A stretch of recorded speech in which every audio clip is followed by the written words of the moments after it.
હર હર મહાદેવ। આજે આપણે આ વિડીયોની અંદર શ્રી સૈલમમાં આવેલા ધાર્મિક સ્થળોના જે પોઈન્ટ છે એ આપણે જોવાના છે।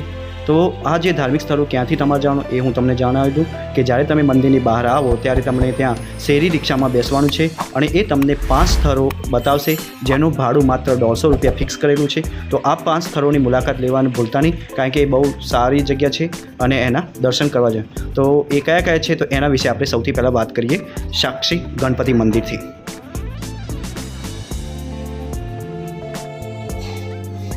શ્રી સૈલમ સાક્ષી ગણપતિ મંદિર એક નાનકડું મંદિર છે જે શ્રી સૈલમ જ્યોતિર્લિંગ શ્રી બ્રહ્મરંબા મલ્લિકાર્જુન મંદિરથી લગભગ 2 કિલોમીટર દૂર પૂર્વમાં આવેલું છે। આ મંદિર માકરૂપ રોડથી શ્રી સૈલમ આવતા તમને રસ્તામાં જોવા મળે છે, જે ઘણા લાંબા સમયથી તીર્થયાત્રીઓને આકર્ષિત કરે છે।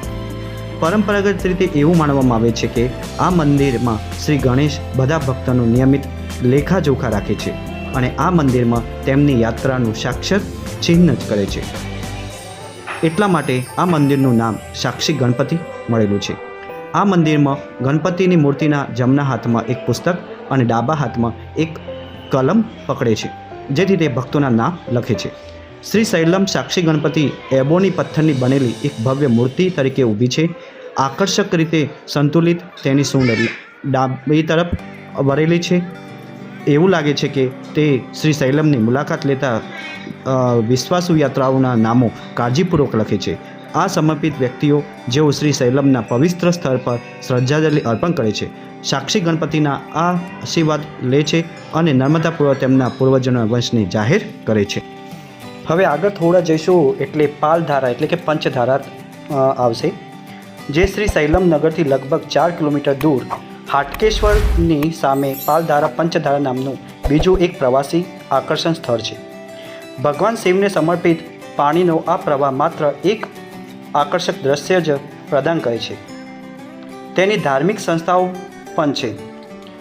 આ પાલધારા તમારે જવા માટે ટોટલ 160 પગથિયા નીચે ઉતરવાનું છે અને પાછું આવવું હોય તો એ 160 પગથિયા તમારે ઉપર આવવાનું છે। આ પાલધારા તમે જ્યારે નીચે જતા હશો ત્યારે તમને એની બાજુમાં સરસ મજાની દુકાનો જોવા મળશે, જે તમે ત્યાં ખરીદી કરી શકો છો। તેમજ આ પાલધારા પંચધારાનો ઉલ્લેખ વિવિધ પ્રાચીન ગ્રંથોમાં પણ કરવામાં આવ્યો છે। પવિત્ર હિન્દુ ગ્રંથ સ્કંદ પુરાણમાં આ પ્રવાહને ભોગવતી તરીકે પણ વર્ણવે છે, જે આખરે કૃષ્ણા નદીમાં જોડાય છે। મહાન સંત શ્રી આદિ શંકરાચાર્યએ તેમની યાત્રા શરૂ કરતાં પહેલાં 8મી સદી દરમિયાન આ સ્થાન પર ધ્યાન કર્યું હતું હોવાનું કહેવાય છે। અહીં જ તેમને શિવાનંદ લહરી, બ્રહ્મરંબા અષ્ટક વગેરે જેવી શ્રેષ્ઠ કૃતિઓની રચના કરી હતી। ઝરણા સુધી પહોંચવા માટે તમારે અહીંયા 160 પગથિયા નીચે ઉતરવા પડે। અને બીજી વાત જણાવ્યું, આ સ્થળ કુદરતી સૌંદર્યથી ભરપૂર છે। તમે જ્યારે અહીંયા આવો તો ત્યારે તમે ફોટોગ્રાફી પણ કરી શકો અને એની સામે તમે જંગલ જેવો વિસ્તાર એટલે તમે દેખાય એ પણ તમે જોઈ શકો છો। તો આ સ્થળની મુલાકાત લેવાનું ભૂલતા નહીં, એ તમે ખાસ ધ્યાન રાખજો। આ સ્થળનું નામ છે પાલધારા। હવે આગળની જે સાઇટ સીનની વાત કરીએ તો એનું નામ છે શ્રી શિખેશ્વર મંદિર છે। હવે શિખેશ્વર મંદિર એટલે શું એના વિશે વાત કરીએ તો શિખેશ્વર મંદિર શ્રી સૈલમના સર્વોચ્ચ સ્થાને આવેલું છે, જેને શિખરમ કહેવાય છે।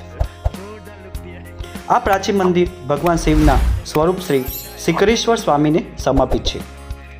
કૃષ્ણા નદી અને આસપાસની ટેકરીનું આકર્ષક સુંદર દ્રશ્ય આ મંદિરનું મહત્ત્વ વધારે છે। મંદિર પાછળની પૌરાણિક કથા અનુસાર સંતોની ભક્તિથી પ્રસન્ન ભગવાન શિવ આ સ્વરૂપમાં અહીં પ્રગટ થયા છે અને એવું કહેવાય છે કે શિખેશ્વર મંદિરની મુલાકાત ભક્તોના ભૂતકાળના પાપોની મુક્તિ આપે છે। ભગવાન ગણેશને સમર્પિત બીજું મંદિર પણ અહીં શિકારમ ખાતે આવેલું છે।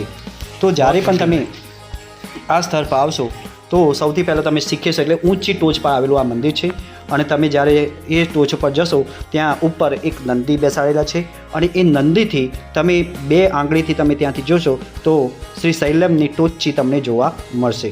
તો આ સ્થળ અને એની આજુબાજુ જે કુદરતી સૌંદર્ય પણ તમે જોઈ શકો છો। કૃષ્ણા નદીનો જે બનેલો ડેમ એટલે કે નાગાર્જુન સાગર એ પણ તમને જોવા મળે છે। તો આ સ્થળની મુલાકાત લેવાનું ભૂલતા નહીં અને કુદરતી સૌંદર્યથી ભરપૂર જંગલોથી લીલોતરીથી ભરેલું આ સ્થળ છે। તો આ સ્થળની અવશ્ય મુલાકાત લેવી, જે તમે આ જોઈ શકો છો। આ સ્થળની લીલોતરી જોઈને હું ત્યાં લગભગ અડધો કલાક સુધી ત્યાં સમય પસાર કર્યો અને આ સ્થળ એટલું સુંદર છે કે તમને ત્યાંથી જવાનું મન નહીં થતું. ત્યારબાદ હું નીચે ઉતરી ત્યારબાદ મેં નંદી જે બેસાડે ત્યાંથી મેં શ્રી શૈલમની ચોટીના દર્શન કર્યા. ત્યારબાદ હું નીચે આવીને શ્રીખેશ્વર મહાદેવના ત્યાં દર્શન કર્યા. જે નીચે તમે જ્યારે આવશો ત્યાં મંદિર હશે, એ મંદિરની અંદર કદાચ કેમેરો એલાઉ નથી એટલે ત્યાં મેં ફોટોગ્રાફી નહીં કરી, પરંતુ બહાર એનું ફોટોગ્રાફી કરેલું, એનું વિડીયો શૂટિંગ કરેલું છે એ તમને અહીંયા હું બતાવું છું. એ જોઈ શકો છો અને એના દર્શન પણ કરી શકો છો. જે સીધું જે દેખાય ત્યાં એ મંદિર ભગવાન શિકેશ્વર બેઠેલા છે. બરાબર.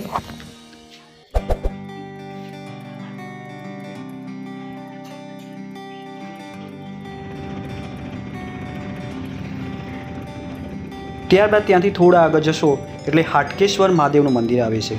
જોવા માટે બીજું લોકપ્રિય મંદિર હાટકેશ્વર મંદિર છે, જે શ્રી શૈલમ માર્ગ પર આવેલું છે. તે શ્રી શૈલમથી લગભગ 5 કિલોમીટર દૂર આવેલું છે.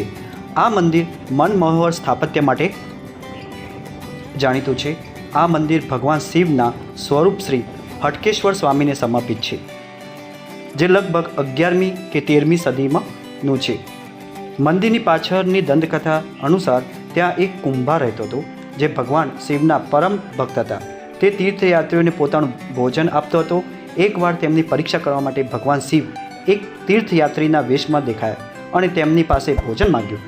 કમનસીબે તેની ઝૂંપડીમાં ખાવાનું ન હતું, તેથી તેને ભગવાનને ઉકેલ શોધવા પ્રાર્થના કરી. તેમની ભક્તિથી પ્રસન્ન થઈને ભગવાન શિવ એક ઘડામાં પ્રગટ થયા. આ કારણે મંદિરનું નામ અતિકેશ્વરમ પડ્યું, જે પાછળથી હાટકેશ્વરમ બન્યું.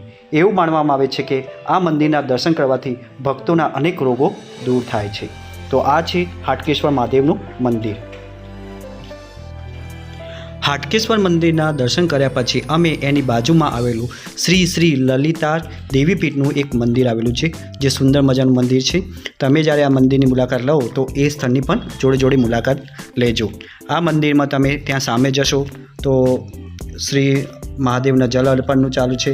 અહીંયા તમે કાર્તિકેયનું કાર્તિકેયની મૂર્તિ પણ જોઈ શકો છો. ત્યારબાદ તમે જેવા અંદર જશો તો શ્રી શ્રી લલિતા દેવીની મૂર્તિ મૂકેલી છે. અને બીજી વાત, ત્યાં કેમેરા એલાઉ નહીં. આ કાર્તિકેય ભગવાન ત્યાં વધારે પૂજાય છે.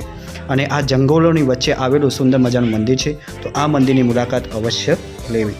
તો આ હતી અમારા કુલ ટોટલ 5 જે સ્થળોની સાઇટ સીન, જે શ્રી શૈલમમાં આવેલી 5 સ્થળોની સાઇટ સીન હતી, જે રિક્ષા દ્વારા અમે શ્રી શૈલમ મંદિરથી લઈને આ 5 સ્થળોની અમે મુલાકાત લીધી હતી, જેનું ભાડું માત્ર 150 રૂપિયા રિક્ષાવાળાને અમે ચૂકવ્યું હતું. આગળનું જે સાઇટ સીન છે હું તમને એ અલગ લઈ જઈશ. જે છે આગળની સાઇટ સીનની વાત કરીએ તો એ સાઇટ સીનનું નામ છે, બહુ સુંદર છે અને એ સ્થળે તમારે જવાનું, જે આપણે નેક્સ્ટ વિડીયોમાં એની વાત કરવાના છે અને એના વિશે આપણે જાણવા છે. તો એ સ્થળનું નામ હું તમને કહી દઉં છું. તો એ સ્થળનું નામ છે પથલા ગંગા. તો આપણે નેક્સ્ટ વિડીયોમાં આપણે એના દર્શન કરવા. તો ચાલો ત્યારે આપણે નેક્સ્ટ વિડીયોમાં મળીએ. હજી સુધી ચેનલને સબસ્ક્રાઈબ ના કરી તો સબસ્ક્રાઈબ કરી લેજો.